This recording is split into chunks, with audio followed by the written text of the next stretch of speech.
Glória a vós, Senhor.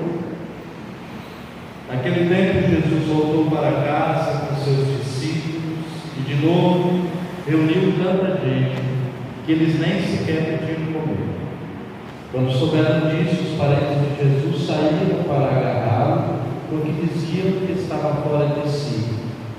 Os mestres da lei que tinham vindo de Jerusalém diziam que ele estava possuído por Beelzebul e que pelo príncipe dos demônios ele expulsava os demônios.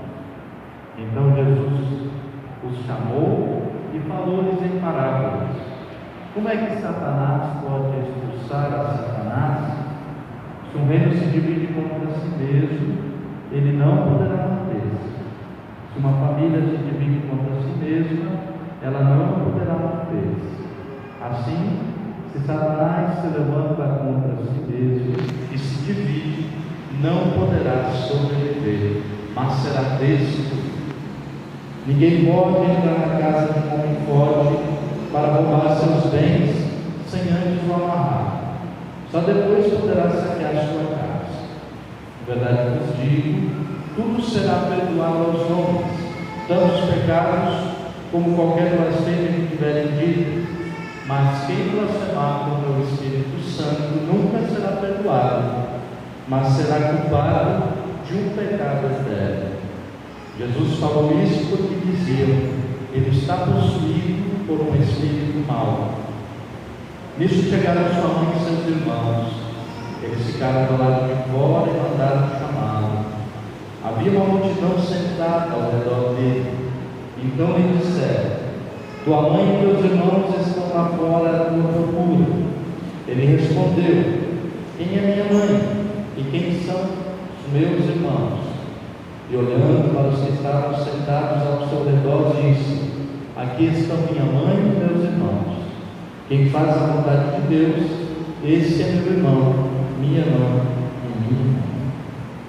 Palavra da salvação. Glória a vós, Senhor.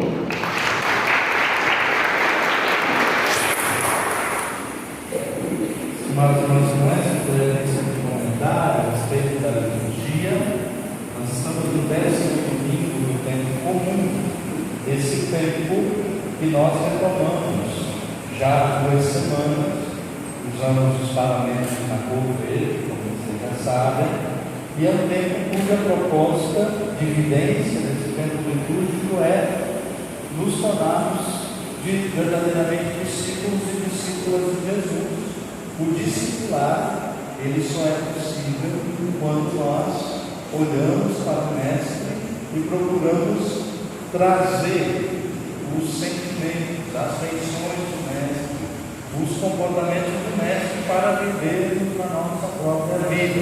Por isso, ser cristão não é saber muita coisa, não é louvar bonito, a gente pode fazer também isso, pode saber muita coisa, mas ser cristão é imitar Jesus.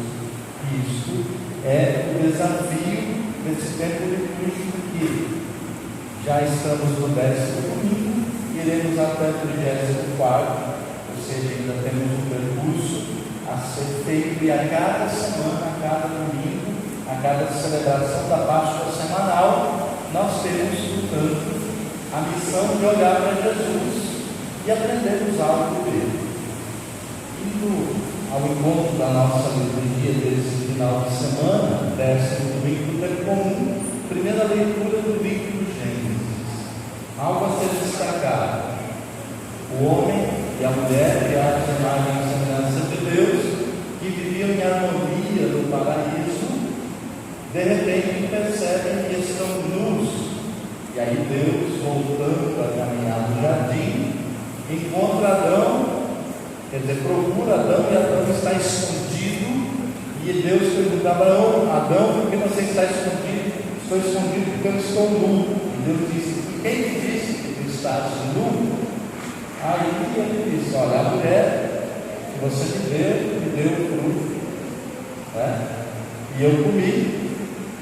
E assim sucessivamente, né? Um vai botando a culpa no outro. Adão bota a culpa na mulher, a mulher bota a culpa na serpente, a serpente não tem quem botar a culpa. Irmãos e irmãs, o que precisamos aprender dessa leitura. Deus cria o mundo em harmonia. O pecado original, chamado pecado das origens, é justamente essa de aquilo que a serpente instigou em Adão e Eva. Se vocês comerem desse fruto, vocês se tornarão igual a Deus. Então, não é que Adão e Eva perderam o paraíso porque comeram uma maçã, como a gente imagina. Isso aqui é uma alegoria para nos dizer que o pecado original é nos colocarmos no lugar de Deus, e quando nós colocamos no lugar de Deus, a gente quebra toda a harmonia, toda a beleza, e a partir disso o mal entra no mundo. E nós vamos perceber, consequentemente, que a partir desse querer colocar-se no lugar de Deus, o paraíso é destruído, o Caim mata Abel, as pessoas deixam de se entender, toda espécie de maldade vai acontecer quando o homem e a mulher querem se colocar no lugar de Deus. Esse ainda é o pecado que nós continuamente precisamos combater em nós, também nós. Somos continuamente tentados a nos colocarmos no lugar de Deus. Prestemos atenção, porque todas as vezes que quisermos nos colocar no lugar de Deus, nós encontraremos a nossa nudez existencial, ou seja, não somos nada, temos poder pelo nosso não estarmos em comunhão com Deus de destruir a beleza da criação, o mal que pode habitar em nós. Vindo para o Evangelho, duas observações bem rápidas, duas frases.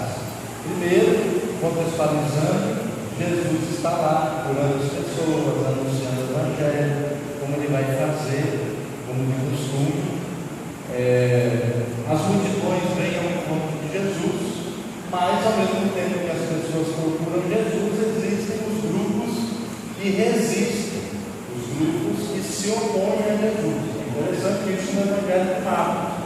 O Evangelho de Marcos fala que as multidões procuram Jesus, para terem as suas enfermidades curadas, para terem alívio dos seus sofrimentos, para ouvirem Jesus falar, mas as autoridades, os escribas, os fariseus, os mestres da lei, e inclusive os familiares de Jesus, não compreendem aquilo que Jesus faz.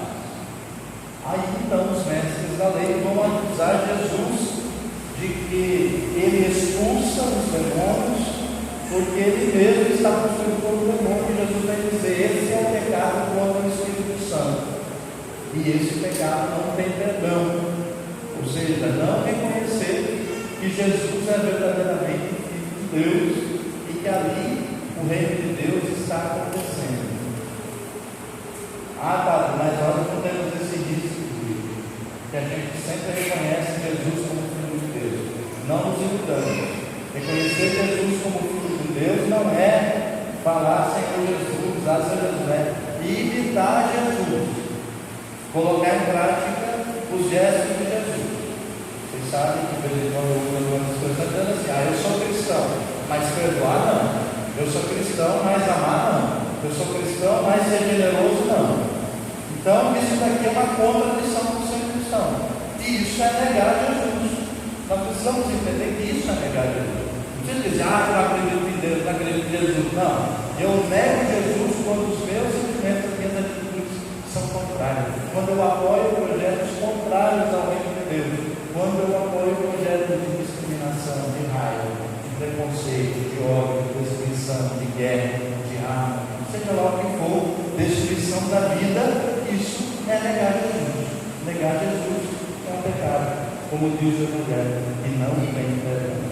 E uma outra frase que eu gostaria de chamar a atenção desta palavra de Deus hoje é que Jesus, ele tem uma visão diferente de família. Família para Jesus não consiste necessariamente nos laços sanguíneos, mas para fazer parte da família de Jesus, ele abre para todos nós esta possibilidade, porque para fazer parte da família de Jesus não precisa ter nascido lá em Israel, não precisa ser judeu, não precisa ter sangue hebreu, mas precisa colocar a palavra de Deus em prática. Quem ouve a palavra do meu Pai e a coloca em prática, esse é meu irmão, minha irmã e minha mãe. Por isso, irmãos e irmãs, hoje, nós também, convidados a fazer parte da família de Jesus, precisamos fazer a nossa opção, a minha opção. Qual é?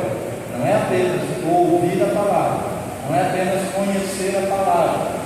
Muita gente inclusive que fala em nome de Deus, que sabe muita coisa de palavra.